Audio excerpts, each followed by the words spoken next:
KMF ನಿರ್ದೇಶಕ MK Jagadish ಏಕಾಏಕಿ ವರ್ಗಾವಣೆ. ದಕ್ಷ ಅಧಿಕಾರಿ ಜಗದೀಶ್ ವರ್ಗಾವಣೆ. ಮಾಜಿ ಪುರಸಭಾ ಅಧ್ಯಕ್ಷ ಎಂ ಸುಧೀರ್ ಮಾಧ್ಯಮಗೋಷ್ಠಿ. ಕೆಎಂಎಫ್ ಕನ್ನಡಿಗರ ಹೆಮ್ಮೆ. ಬಿಜೆಪಿ ಸರ್ಕಾರದ ಅವಧಿಯಲ್ಲಿ ಅಮೂಲ್ ಜೊತೆ ವಿಲೀನ ಮಾಡಲು ಬಿಜೆಪಿ ಪ್ರಯತ್ನಿಸ್ತಾ ಇದೆ ಎನ್ನುವ ಆರೋಪ ಕೇಳಿ ಬಂದಾಗ ಕನ್ನಡಿಗರು ಒಗ್ಗಟ್ಟಾಗಿ ವಿರೋಧ ಮಾಡಿದ್ರು. ಕಾಂಗ್ರೆಸ್ ಕೂಡ ಹೋರಾಟ ಮಾಡಿತ್ತು. ಈಗ ಕಾಂಗ್ರೆಸ್ ಸರ್ಕಾರ ಅಧಿಕಾರಕ್ಕೆ ಬಂದಿದ್ದು ಕೆಎಂಎಫ್ ಮಾರುಕಟ್ಟೆಯನ್ನ ವಿಸ್ತರಿಸಿಕೊಳ್ತಾ ಇತ್ತು. ಹೊಸ ಉತ್ಪನ್ನಗಳನ್ನ ಮಾರುಕಟ್ಟೆಗೆ ತರುವ ಮೂಲಕ ಲಾಭದತ್ತ ಮುನ್ನಡೆತಾ ಇತ್ತು.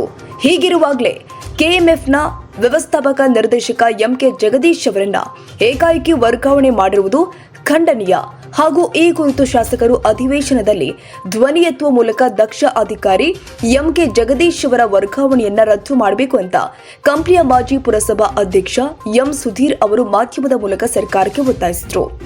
ನಮ್ಮ ಎಂಕೆ ಜಗದೀಶ್ ಸರ್ ಅವರ ವರ್ಗಾವಣೆ ಕುರಿತು, KMFMD ವರ್ಗಾವಣೆ ಕುರಿತು ನಮಗೆ ಭಾಳ ನೋವು ಉಂಟಾಗಿದೆ. ನಮಗೆಲ್ಲ, ಇಡೀ ನಮ್ಮ ಹೈನುಗಾರಿಕೆ ಮಾಡುವ ಎಲ್ಲ ಜನಕ್ಕೂ ಇದು ಭಾಳ ತೊಂದರೆ ಉಂಟಾಗಿದೆ. ಯಾಕಂದರೆ ಅವರು ಬಂದು ಒಂದು ವರ್ಷದಲ್ಲೇ ಹಲವಾರು ಮಾರ್ಪಾಡುಗಳು ಮಾಡಿದ್ದಾರೆ. KMFನಲ್ಲಿ ಒಂದು ರೆವಲ್ಯೂಷನ್ ಅನ್ಬೋದು. ಯಾಕಂದರೆ ಪ್ರತಿಯೊಬ್ಬರಿಗೆ ಅರ್ಥವಾಗುವಷ್ಟು ರೀತಿಯಲ್ಲಿ KMFನ ಬೆಳೆಸ್ಬಿಟ್ಟಿದ್ದಾರೆ. ನಾವು ಒಂದು ಗ್ರಾಹಕರು ಹೋಗಿ ಹಾಲು ಹಾಕಿದ ತಕ್ಷಣ ಅವರಿಗೆ ಅವರು ಎಷ್ಟು ಹಾಲು ಹಾಕ್ಯಾರ, ಅದಕ್ಕೆ ಫ್ಯಾಟ್ ಎಷ್ಟೈತೆ, SNF ಎಷ್ಟೈತೆ, ಮತ್ತು ಅವ್ರಿಗೆ ಅವತ್ತಿನ ದಿನಾಂಕದ ದುಡ್ಡು ಎಷ್ಟು ಬೀಳ್ತದೆ ಅನ್ನೋದು ಕೂಡ ಅವರು ನೇರವಾಗಿ ಅವ್ರ ಚೀಟಿಯಲ್ಲೇ ತಾವು ನೋಡ್ಬೋದು ಅನ್ನೋದು ಒಂದು ರೀತಿಯಲ್ಲಿ ಅವ್ರು ಮಾಡಿದ್ದಾರೆ. ಸಂಸ್ಥೆಗೆ KMF ನಂದಿನಿ ಸಂಸ್ಥೆಗೆ ಭಾಳ ದೊಡ್ಡ ನಷ್ಟ ಉಂಟಾಗ್ಬೋದು. ಅವರು ಬಂದಾಗಿಂದ ಅವರು ಚೇಂಜ್ ಮಾಡಿರೋ ಇದನ್ನು ನೋಡಬೇಕು. ಅವರು ಇಲ್ದಾಗ ನಂದಿನಿನಲ್ಲಿ ಉಂಟಾಗಿರುವ ಚೇಂಜಸ್ ನೋಡ್ಬೇಕಂತ ಹೇಳಿ ಕೇಳ್ತಾ, ಮತ್ತು ಅವರು ಈಗ ಮಾಡ್ತಿರೋ ಸೇವೆಗೆ ಅದೊಂದು ಪ್ರತಿಫಲನ ಅಂತ ನಮ್ಮ ಪ್ರಶ್ನೆ. ಯಾಕಂದರೆ ಅವರು ಈಗ ಬಂದು ಒಂದು ವರ್ಷದಲ್ಲಿ ಅವರೀಗ ನಂದಿನಿ ಬ್ರ್ಯಾಂಡ್ನ ಬ್ರ್ಯಾಂಡ್ ಕ್ರಿಯೇಟ್ ಮಾಡಿದರು, ಮತ್ತು ನಮ್ಮ ರಾಜಧಾನಿ ಆದಂಥ ಡೆಲ್ಲಿ ಕೂಡ ಮಾರ್ಕೆಟಿಂಗ್ ಮಾಡಿದರು, ಮತ್ತು ನಮ್ಮ ಆಂಧ್ರ ಪ್ರದೇಶಕ್ಕೆ ಕೂಡ ಮಾರ್ಕೆಟಿಂಗ್ ಮಾಡಿದರು. ಅಂತ ಒಂದು ಬೆಳವಣಿಗೆ ಸಂಭಾವನೆ ಮಾಡಿ ಇವತ್ತು ನಂದಿನಿಯನ್ನು ಯಾವ ಮಟ್ಟಕ್ಕೆ ತಗೊಂಡು ಹೋಗ್ಬೇಕಂತೇಳಿ ಮಾಡ್ತಾ ಇದ್ದಾರೆ. ಇದರಿಂದ ಯಾರ್ಯಾರು ಇದು ನಡೆಸ್ಯಾರ ಅಂತೇಳಿ ನಮಗೆ ಅರ್ಥ ಆಗ್ತಾ ಇದೆ. ಒಳ್ಳೆ ದಕ್ಷ ಅಧಿಕಾರಿಗಳನ್ನ ಉಳಿಸೋಕ್ಕೆ ನಮ್ಮ ಸರ್ಕಾರಕ್ಕೆ ಆಗ್ತಾ ಇಲ್ಲ ಅನ್ನೋದು ಒಂದು ನೋವು ಕೂಡ ಉಂಟಾಗಿರುತ್ತೆ. ಯಾಕಂದರೆ ಇವತ್ತು ಒಂದು ಹೈನುಗಾರಿಕೆ ಕ್ಷೇತ್ರನೇ ನಮ್ಮ ಮೂಲ ಸ್ತಂಭ. ಈ ನಮ್ಮ ಉತ್ತರ ಕರ್ನಾಟಕ ಭಾಗ ಆಗಿರ್ಬೋದು, ನಮ್ಮ ತುಮಕೂರು, ಹಾಸನ ಈ ಜಿಲ್ಲೆಗಳಲ್ಲಿ ಹೈನುಗಾರಿಕೆ ಮೇಲೆ ಅವಲಂಬಿತರಾದ ಜನನೇ ಹೆಚ್ಚು.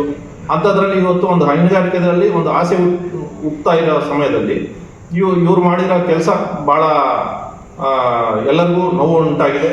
ಮತ್ತು ಈಗ ನಮಗೆ ಹೈನುಗಾರಿಕೆ ಅವ್ರಿಗೆ ಒಂದೇ ಅಲ್ಲ, ಅಲ್ಲಿ ಯೂನಿಯನ್ KMFನಲ್ಲಿರುವ ಎಂಪ್ಲಾಯೀಸು ಕೂಡ ಒಂದು ಅಸೆಟ್ ಕ್ರಿಯೇಟ್ ಮಾಡಿದ್ರು. ಅವರು ದುಡ್ದ ಇದಕ್ಕೆ ನಮಗೆ ಯಾವತ್ತಿಗೂ ನಮಗೆ ಅವರ ಸ್ಯಾಲ್ರಿ ಅವರಿಗೆ, ಅಂದರೆ ನಮ್ಮ ಕೋಆಪರೇಟಿವ್ ಯೂನಿಯನ್ಸ್ನಲ್ಲಿ ಸ್ಯಾಲ್ರಿಗೆ ಪರದಾಡಬೇಕಾಗ್ತದೆ. ಎಲ್ಲಾನು ಲೋನ್ಸ್ ತಗೋಬೇಕು, ಅವ್ರಿಗೆ ಸ್ಯಾಲ್ರಿ ಮಾಡಬೇಕು. ಬಟ್ ಆ ಸ್ಥಿತಿ ಇಲ್ದಂಗೆ ಸಾರ್ ಏನು ಮಾಡಿದ್ರು, ಒಂದು ಫಂಡ್ ಕ್ರಿಯೇಟ್ ಮಾಡಿದ್ರು.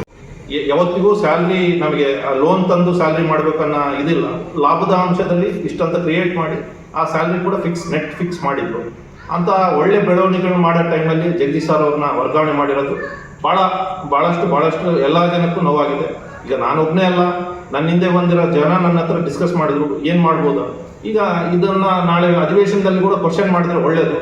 ಯಾಕಂದರೆ ಸಂಸ್ಥೆ ಬೆಳಿಬೇಕು ಅನ್ನೋ ಒಂದು ಮನೋಭಾವನೆ ಇಟ್ಕೊಂಡ್ರೆ ಸರ್ಕಾರಗಳು ಮುಂದಾಗ್ತವೆ. ಯಾರೋ ಒಬ್ಬರ ವೈಯಕ್ತಿಕ ಕಾರಣಗಳಿಂದ ಅವ್ರನ್ನ ವರ್ಗಾವಣೆ ಮಾಡೋದು ತಪ್ಪು ಅಂತೇಳಿ ನಾವೆಲ್ಲ ಖಂಡಿಸ್ತಾ, ಮುಂದಿನ ದಿನಗಳಲ್ಲಿ ಇನ್ನೂ ಹೆಚ್ಚಿನ ಮಟ್ಟಿಗೆ ನಾವೆಲ್ಲರೂ ಸಮಾನ ಮನಸ್ಕರು ಇದ್ರ ಬಗ್ಗೆ ಮಾತಾಡ್ತೀವಿ. ಇದು ಕೆಲಸ ಆಗೋವರೆಗೆ ನಾವೆಲ್ಲ ಅವ್ರ ಬೆನ್ನಿಂದ ನಿಂದಿರ್ತೀವಿ. ಯಾಕಂದರೆ ಒಂದು ದಕ್ಷ ಅಧಿಕಾರಿಗಳನ್ನ ಉಳಿಸ್ಕೊಳ್ಳೋದು ಭಾಳ ಕಷ್ಟ. ಅಂಥ ಕಾಲದಲ್ಲಿ ಈಗ ಅವ್ರನ್ನ ಉಳಿಸ್ಕೊಳ್ಳೋದೇ ನಮ್ಗೆ ಆದ್ಯ ಕರ್ತವ್ಯ ಅಂತ ಹೇಳ್ತಾ, ಇದರ ಬಗ್ಗೆ ಎಲ್ಲ ಅಧಿಕಾರಿಗಳು ಯಾರು ಇದ್ರ ಸಂಬಂಧಪಟ್ಟವರು ಅವ್ರನ್ನ ಕೂಡಲೇ ಮತ್ತೆ ವಾಪಸ್ ಮಾಡ್ಬೇಕಂತ ಹೇಳಿ ಕೇಳ್ತಾ, ಹೊಸ ಉತ್ಪನ್ನಗಳನ್ನ ಮಾರುಕಟ್ಟೆಗೆ ಪರಿಚಯಿಸಿದ್ದು ಅಲ್ಲದೆ ದುಬೈ, ಅಮೆರಿಕ ಸೇರಿ ವಿಶ್ವದ ಹಲವು ಕಡೆ ನಂದಿನಿ ಉತ್ಪನ್ನ ಸಿಗುವಂತೆ ಮಾಡುವ ಗುರಿ ಹೊಂದಿತ್ತು. ತಿರುಪತಿ ಪ್ರಸಾದಕ್ಕೆ ಮತ್ತೆ ನಂದಿನಿ ತುಪ್ಪ ಪೂರೈಸುವ ಒಪ್ಪಂದ ಪಡೆದುಕೊಂಡಿದ್ದು ದೊಡ್ಡ ಗೆಲುವಾಗಿತ್ತು. ಇದೆಲ್ಲದರ ಹಿಂದೆ ಕೆಲಸ ಮಾಡಿದ್ದು MD ಎಂಕೆ ಜಗದೀಶ್. ಈಗ ನಂದಿನಿಯ ಇಡ್ಲಿ, ದೋಸೆ ಹಿಟ್ಟು ಮಾರುಕಟ್ಟೆಗೆ ತರಲು ಎಲ್ಲ ಸಿದ್ಧತೆ ಮಾಡಿಕೊಂಡಿದ್ದು, ಈ ಬೆನ್ನಲ್ಲೇ ಅವರನ್ನು ಸ್ಥಳ ತೋರಿಸದೆ ಏಕಾಏಕಿ ವರ್ಗಾವಣೆ ಮಾಡಲಾಗಿದ್ದು, ಸಾರ್ವಜನಿಕ ವಲಯದಲ್ಲಿ ವಿರೋಧ ವ್ಯಕ್ತವಾಗ್ತಾ ಇದೆ. ಸರ್ಕಾರದ ನಿರ್ಧಾರದ ಹಿಂದೆ ಪಟ್ಟಭದ್ರ ಹಿತಾಸಕ್ತಿಗಳ ಕೈವಾಡವಿದೆಯಾ?